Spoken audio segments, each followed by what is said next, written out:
गर्मी आ रहा है ना, तो आप सुने होंगे एक लू मारना या हीट स्ट्रोक अंग्रेजी में बोलते हैं। हीट स्ट्रोक मार देना या लू मारना, क्या समझते हैं आप? लू मारना मतलब क्या होता है?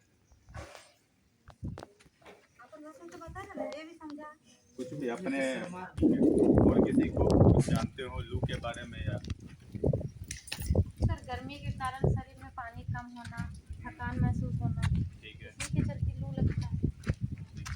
कितना तापमान होना चाहिए लू लगने के लिए शरीर में? कितना तापमान आपका होना चाहिए, ऐसा कुछ मालूम आपको? नहीं। और किसी को कुछ इसमें जानकारी देना है हमको? नहीं। चलिए, अब लू जो होता है या हीट स्ट्रोक बोलते हैं उसको अंग्रेजी में, गर्मी की वजह से स्ट्रोक मार देना। जैसे आप सुने होंगे स्ट्रोक एक दूसरा होता है जो ब्रेन में मारता है ना बीमारी, उसको स्ट्रोक बोलते हैं, आपके दिमाग में जो होता है। अब गर्मी की वजह से स्ट्रोक मारना शरीर के अंदर, वो होता है लू। अब उसके लिए कि आपके शरीर का तापमान अगर 104 डिग्री पहुंच जाए, है ना, 104 डिग्री फ़ारेनहाइट या फिर 40 डिग्री सेल्सियस, जो तापमान नापने का एक ये होता है कि 40 डिग्री का, अभी जैसे गर्मी आ रहा है, अभी 38 डिग्री 39 डिग्री ऐसे अभी आपका टेम्परेचर है बोकारो का। कुछ दिनों के बाद वो 40 डिग्री हो जाएगा, 42 डिग्री हो जाएगा, हो सकता है 45 डिग्री भी हो जाए। ठीक है, हमारा शरीर का जो तापमान रहता है वो कांस्टेंट रहता है, मतलब वो फिक्स रहता है अंदर का तापमान। अब ये फिक्स है, मतलब इसमें इस तापमान, हमारे शरीर में जो ब्रेन होता है, हमारा दिमाग है, इसमें एक पार्ट है जो ये तापमान को मैनेज करते रहता है। जैसे लेकिन यही चीज़ को मैनेज करता है हमारा शरीर के अंदर, ताकि बाकी चीज़ें चलती रहे शरीर के अंदर, वो है हमारा दिमाग में एक पार्ट होता है। वो चीज़ इसको टेम्परेचर को रेगुलेट करता है, इस तापमान को अंदर में बना के रखता है, ताकि अंदर बाहर के टेम्परेचर की वजह से हमारे अंदर शरीर के अंदर जो चीज़ें चल रही है वो अफेक्ट ना हो, वो डिस्टर्ब ना हो। ठीक। अब लू में क्या होता है कि अगर शरीर का तापमान 40 डिग्री पहुंच जाए, शरीर का तापमान, ठीक है, तो हमारे शरीर के अंदर जो भी क्रिया हो रहा है वो सब होने के लिए एक फिक्स टेम्परेचर चाहिए। अगर वो टेम्परेचर शरीर का अंदर से बढ़ जाए, वो सारा काम होना बंद हो जाएगा। और लू लग पहचानना और तुरंत इलाज के लिए आगे बढ़ना इसलिए जरूरी है क्योंकि उससे वो जानलेवा भी हो सकता है। जानलेवा में मतलब हमारा किडनी खराब कर सकता है ना, हार्ट में दिक्कत आ सकता है, हमारे ब्रेन में दिक्कत आ सकता है ना। तो ये सब चीज़ हो सकता है लू के वजह से। अब लू के वजह से जैसे मान लीजिए और ये ऐसा चीज़ है कि जो हम हर कोई में पहचान सकते हैं, तो उसके लिए पहचानने का लक्षण हमको मालूम होना चाहिए कि क्या है ऐसा लक्षण कि हम सोच सकते हैं कि हाँ भाई इसको लू लगा होगा, है ना। तो पानी हमारे शरीर से कैसे निकल सकता है? सर एक तो अधिकतर कोई कम पानी पीता है, ठीक है। ऊपर से टेम्परेचर हम लोग का बढ़ता है, हाँ उसके वजह से भी पानी कम होता है। हाँ, वो सही है, लेकिन हमारे शरीर से पानी निकला कैसे? पसीना पसीना से, है ना। या फिर हम अगर बहुत लोग है कि तो पानी पिया तो पेशाब जा रहा है, पानी पिया पेशाब जा रहा है, पानी पिया पेशाब जा रहा है, तो मतलब अब पसीना अगर बहुत ज़्यादा हो रहा है, पानी हम उसके रेशियो में कम पी रहे हैं, हेलो। तो लॉस हो रहा है पानी का। फ्यूज रहना मतलब हम डिसीजन कोई चीज़ नहीं ले पाते, आने समझिए लगेगा क्या कि चीज वेस्ट हाँ, नहीं वो सब होने लगेगा। ठीक है, या फिर एक चीज़ बोलते हैं स्लरी स्पीच, जैसे बोल रहा है लेकिन तोतला रहा है, बोलते बोलते मतलब उसकी जबान जैसे लगी फिसल रही है, ऐसे बोलने लगेगा, अनकॉन्शियस सा हो जाएगा, मतलब बेहोशी जैसा हो जाएगा। ठीक है, फिर उसको जो शरीर में है उसको लगेगा कि चक्कर आ रहा है, गिर जाएंगे, है ना, धुंधलापन आ सकता है आंखों के सामने। एक हुआ कि जो ब्रेन से रिलेटेड है, जो आपका दिमाग इस चीज़ को कर रहा है उसको अफेक्ट करेगा। दूसरा हमारा मसल्स, हमारा जो मांसपेशियाँ है उस पर भी अफेक्ट पड़ेगा, बाकी ऑर्गन पे भी अफेक्ट पड़ेगा, जैसे आपका हो गया किडनी हो गया, हार्ट हो गया, इन सब चीज़ों पे अफेक्ट पड़ेगा पानी कम होने की वजह से।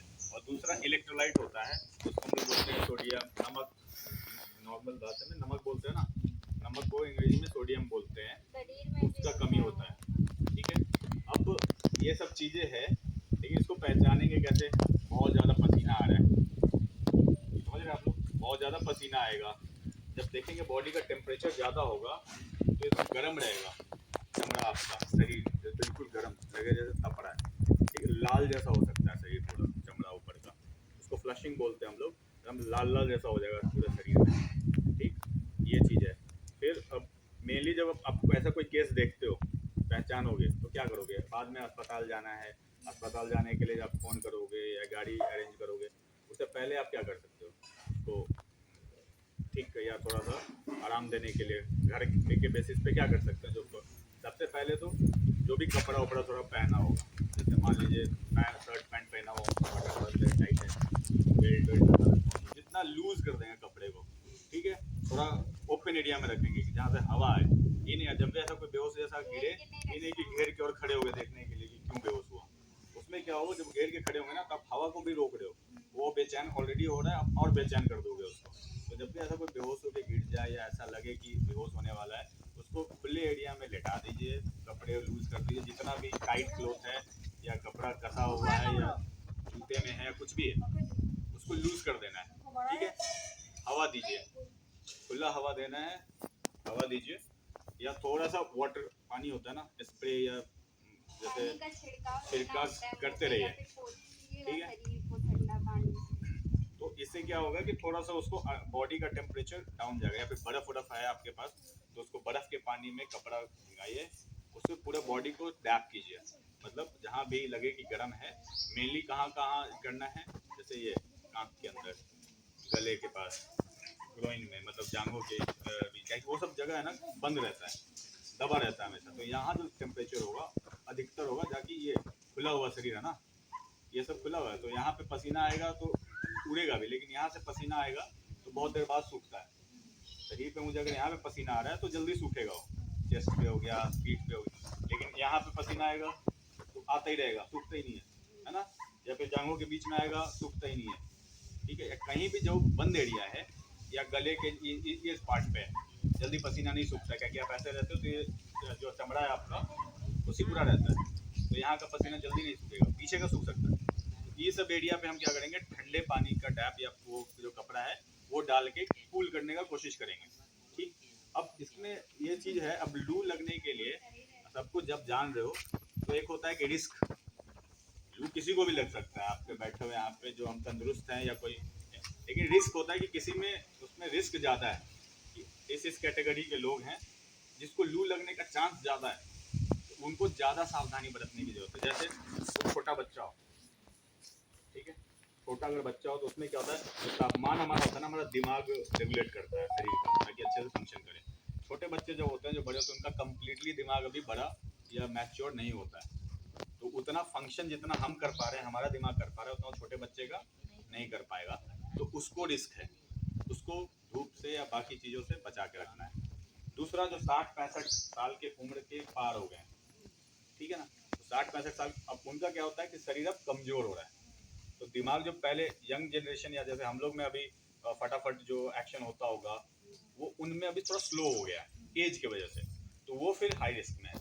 तीसरा, वो जो बहुत लंबे समय से कोई बीमारी से ग्रसित है, जैसे कोई को बीपी है या कोई को और भी कोई दूसरा दूसरा बीमारी है, वो 3 कैटेगरी के लोग हैं जिनमें ये लू मारने का जो रिस्क होता है ज़्यादा बढ़ जाता है। तो ऐसे 3 तरह के लोगों को ज़्यादा सावधानी बरतनी है इस गर्मी के मौसम में या बढ़े हुए तापमान में। ठीक है, अब ये रिस्क हो गया। अब वो जहाँ पे मुझे लगता है लू क्या होता है समझ में आ गया कि आपके शरीर का तापमान कितना हो, और शरीर का तापमान जो 40 डिग्री है, वो हम कहाँ से नाप सकते हैं, कहाँ कहाँ हम नाप सकते हैं शरीर का तापमान, कैसे कैसे, किस किस जगह पे? एक तो थर्मामीटर मालूम है आपको, थर्मामीटर से नापते हैं, तो कहाँ कहाँ से हम नाप सकते हैं थर्मामीटर, मतलब शरीर के किस किस अंग पे, कान से, जबान से, और तीसरा कोई जगह, तो जो कोड एक हम लोग बोलते हैं जो पेरिफेरल या सरफेस टेम्परेचर होता है, यहाँ डालेंगे यहाँ डालेंगे, कोर टेम्परेचर नहीं बताता है। अब आदमी जो अस्पताल में आप जाएंगे, किसी को लू मारा गया है तो उसके बॉडी को टेम्परेचर नापा जाता है आपके पैखाने के रास्ते से, वहाँ थर्मोमीटर, वहाँ से भी वो आपका बॉडी का कोर टेम्परेचर बताता है कि एक्चुअल टेम्परेचर आपके शरीर के अंदर का है कितना, जिससे हमारा कोर टेम्परेचर पता चले कि है कितना।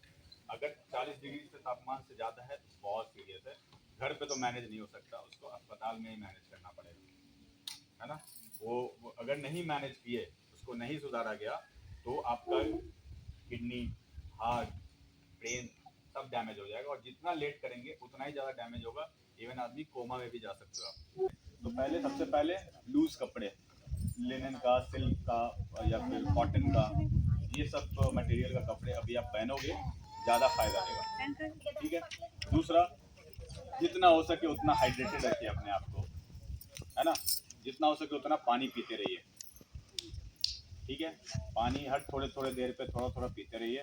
जब भी बाहर निकलिए अपने आप को कवर रखिए। पानी का हो गया, अपने आप को बचाइए, लूज कपड़ा पहनिए, और ऐसा कहीं भी कोई दिखे, लूज समझे, हीट स्ट्रोक समझना है आपको क्या होता है और कितना खतरनाक है। अगर नहीं समझे तो आपकी ज़िंदगी तक जा सकती है। और हमारा यहाँ पे ये सेशन लेने का बस एक ही मकसद है कि यहाँ अगर आप बैठे 10 लोग हो तो 10 से 100 तक ये बात पहुँचे, 100 से 1000 तक, 1000 से आपके पूरे गांव तक कि लू है, अभी मौसम आ रहा है, कैसे बचाव कर सकते हैं।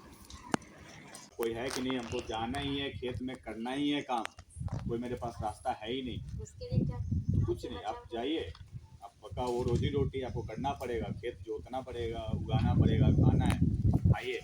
लेकिन उसमें भी एक तरीका होता है, ये नहीं कि अब गए और सब कुछ लगा के झोंक के।